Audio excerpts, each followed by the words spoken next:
ये firstly congratulation, जिस तरह से आपकी जर्नी रही है लॉकअप में काफ़ी शानदार रही है।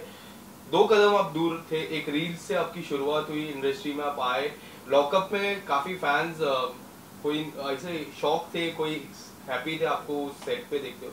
किस तरह से आप इस जर्नी को डिस्क्राइब करते हो? आपने कहा कि 2 कदम दूर थी। देखो, हार जीत तो लगी रहती है। एक एक कोई जीत नसीब होती है और हार के जो जीतता है वो बहुत अलग होता है। तो मेरे साथ भी कुछ ऐसा ही हुआ है। मुझे इतना प्यार मिला है, मुझे मेरे फ़ैन से प्यार मिला है, ऑडियंस ने इतना प्यार दिखाया है। So I really respect that. और मैं जीती हूँ। और ये आपका पहला रियलिटी शो था। When you got the call from the lockup, so what was your first reaction? What?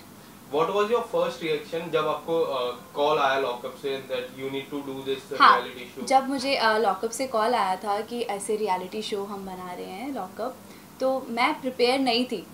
Because मैंने कभी पहले रियलिटी शो किए नहीं हैं और मैंने रियलिटी शो देखे भी नहीं हैं। सो मेरा कोई ऐसा मतलब वो नहीं था जाने का।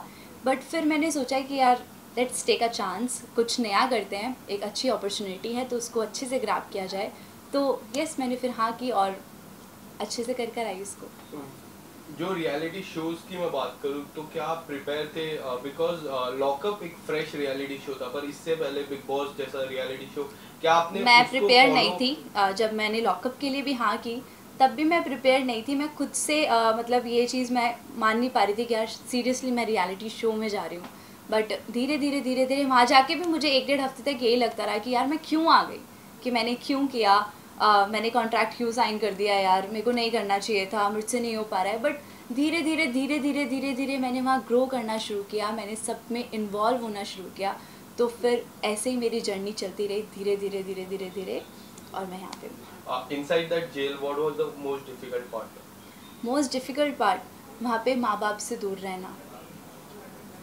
और जो सीक्रेट टेलिंग टास्क था, आपने एक बहुत बड़ा सीक्रेट उसमें रिवील किया था जो फॉरेन में आप गए थे, तो उस आप जब वो बोल रहे थे तो आपको बैक ऑफ द माइंड क्या कुछ आपके अंदर चल रहा था कि like if I go out, what what will my fans think, मेरे मम्मी पापा सुन रहे, क्या कुछ चल रहा था mind, back of the mind क्या कुछ था? कुछ नहीं, मैंने जो बोलना था वहाँ पे बोला, और ऐसा उसमें कुछ नहीं था। उसमें यही चीज़ बोली थी मैंने कि उनको पैसे रिटर्न भी किए थे, और दैट्स ऑल। शुरुआत में करूँ दोस्ती से, आपकी सबसे अच्छी बॉन्डिंग आपके, आपको क्या लगती है किसके साथ सबसे अच्छी बॉन्डिंग बनी आपकी? मेरी मुनावर, साइशा, अली, जिशान, सबके साथ, पूनम। तो मैं मुनावर से शुरुआत करूं। मुनावर और आपकी बॉन्डिंग काफी अच्छी लगी, लोगों को भी काफी अच्छा, उसमें हैशटैग्स बने, if you don't know hashtag बने, किस तरह से देखते हो? और मुनावर की कौन सी क्वालिटी आपको अच्छी, सबसे ज्यादा अच्छी लगी? हिज ब्रेन, कि जो वो जिस तरीके से चीज़ों को नाप तोल के बोलता है, उसको पता है कि उसको किस तरीके से अपने आप को प्रेजेंट करना है सामने वाले के सामने। तो उसकी ये क्वालिटी बहुत अच्छी है कि वो जितना बताना चाहता है वो उतना ही बताता है। So that's a good thing. और आपकी ऐसी कोई दोस्ती घर पे जिससे आप बाहर अब आ चुके हो तो उनसे मिलना नहीं चाहोगे, कोई ऐसा थी? ऐसा कुछ नहीं है यार, देखो, ये कोई हेट रेट थोड़ी चल रहा है, सबसे मिलेंगे, कोई दिक्कत नहीं है। और जब से आप बाहर आए हो, देयर इज वन थिंग कि people want to see you and Munawar in a real. यार, हम मेरे को तो टाइम ही नहीं मिल पाया, मैं कल रात को ही बॉम्बे आई हूँ। सो मैं अपनी फैमिली के साथ थी, तो अब लेट्स सी, मिलते हैं। और मैंने आपके इंस्टाग्राम अकाउंट में भी देखा the kind of reception you got when you went to your home town, उसके बारे में किस तरह की फीलिंग हुई उस बहुत रिसेप्शन? एक प्राउड फीलिंग भी थी, और मेरे मम्मी पापा, मेरे फ्रेंड्स, मेरी फैमिली बहुत प्राउड थे, और वो बहुत खुश भी थे। और मैं उनको देखकर बहुत खुश हुई कि उन्होंने जिस तरीके से मेरा वेलकम किया। आई वॉज उस टाइम पे बिकॉज से फील हो रहा कि thank you Waheguru ji, thank you so much.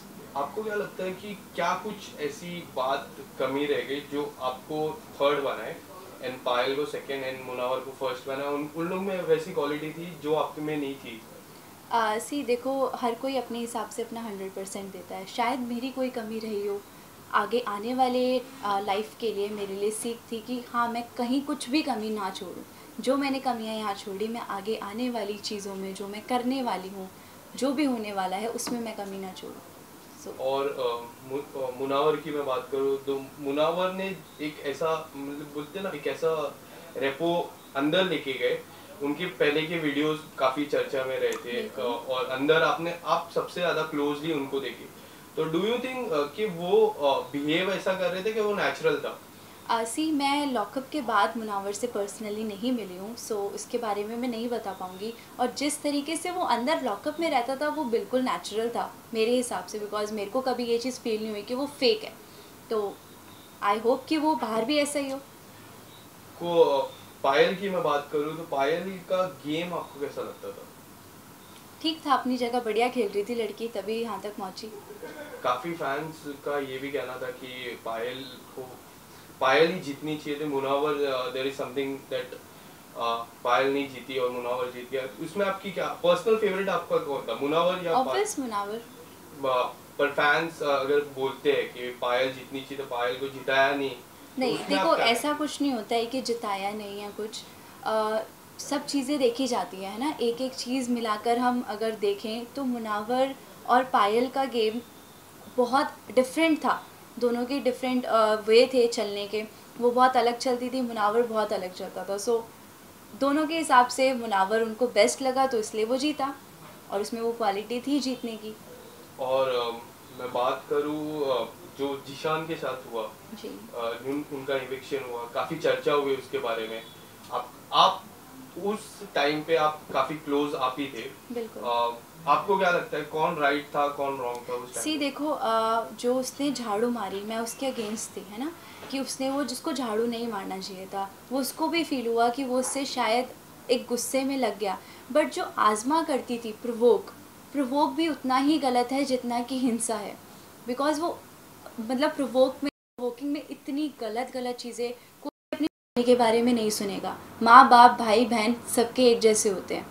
सो कोई भी अगर किसी के माँ बाप के बारे में, उसकी गर्लफ्रेंड के बारे में उसको इतना गलत गलत बोला गया, सो जो एक्सेप्टेबल नहीं था, तो उसने जो किया उसकी सज़ा उसको मिली।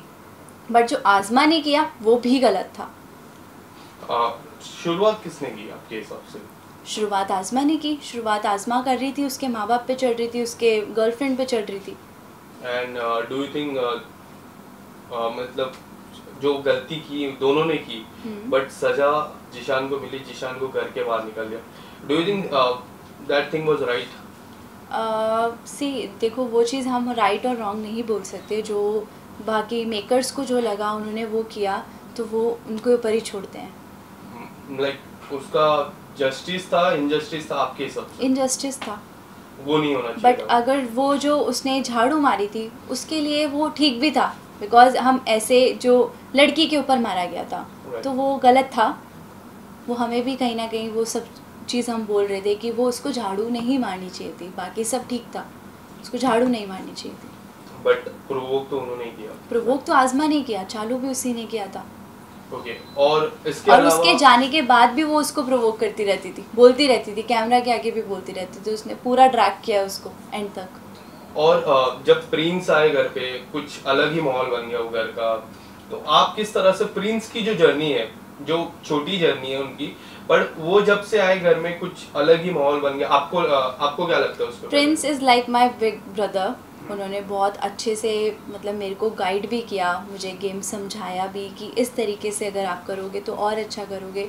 वो हमेशा मेरे को मोटिवेट करते थे कि इस तरीके से कर, इस तरीके से कर। तो वो उनकी जो जर्नी छोटी सी थी वो बहुत अच्छी जर्नी थी हमारे लिए, बहुत मतलब इंस्पायर किया उन्होंने हमें। और ऑफ कोर्स वो 4 रियलिटी शो जीते हुए हैं, तो उनके साथ वहाँ पे एज अ को कैदी रहकर मुझे भी बहुत अच्छा फील हुआ।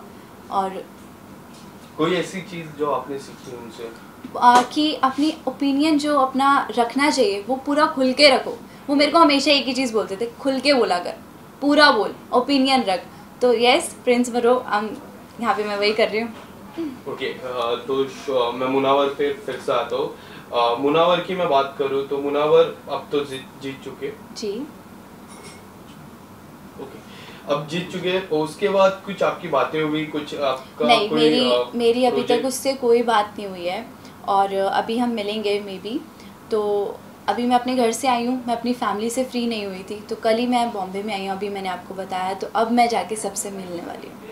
कंगना मैम की बात करूँ तो Kangana ma'am as a host या कैसे लगी आपको, क्योंकि which was very new for all the audience also, so maybe जो ये हमारे जेल का कॉन्सेप्ट था, अगर कंगना मैम नहीं होती तो ये शो पूरा नहीं होता। तो कंगना मैम हमारे पूरे शो की सोल थी। और करण कुंद्रा काफी बार अंदर आए, Yes. लास्ट में तेजस्वी भी आए। करण प्योर कुंद्रा से हार्ट, हाँ प्योर सोल, प्योर बहुत अच्छे हमारे जेलर जी। हमेशा जब वो बोलते थे ना, ऐसा लगता था कि यार एक बूस्ट आ गया, मोटिवेट कर दिया उन्होंने हमें। और जेन्युइन बंदा, बिल्कुल जेन्युइन। कोई ऐसी बातें हुई उनसे जो आपको सीखने में, क्योंकि he is बहुत very कुछ सीखने को मिला। मतलब वो लोग हम जब भी कुछ बताते थे हमें ऑन पॉइंट बताते कि तुम इस पॉइंट पे अगर काम कर लोगे तो तुम आगे चले जाओगे। तो वही वो जो छोटी छोटी सीख देते थे वो बहुत अच्छी थी। मैं बॉन्डिंग की मैं बात करूँ, सबसे अच्छी बॉन्डिंग मुनावर से आपने ही कहा है, but there are fans who want to know this कि why you are not following Munawar in I Instagram. Told you ना कि मेरे को टाइम नहीं मिला। मेरे आप इंस्टाग्राम पे देखोगे मैं एक्टिव नहीं थी, एक हफ्ते से मैंने कुछ भी नहीं डाला था। सो अब मैं चलाऊंगी इंस्टा, उससे मिलूंगी। और ज़रूरी नहीं यार दोस्ती वोस्ती शो करने के लिए एक दूसरे को फॉलो किया जाए, वो रहता है ये चीज़। अभी हम मिलेंगे तो एक दूसरे को फॉलो भी करेंगे, मिलेंगे भी। आने वाले समय में किस तरह से आपको देखते हो, एक्सप्लोर करते हो? Can we see you in Bigg Boss और other reality show, anything? Let's see. और कोई upcoming project specially with Munawar? We heard that you are doing a song with Munawar. For sure आपको जल्दी देखने को मिलेगा। और anything else line up? No comments, surprise. Thank you so much. या thank you.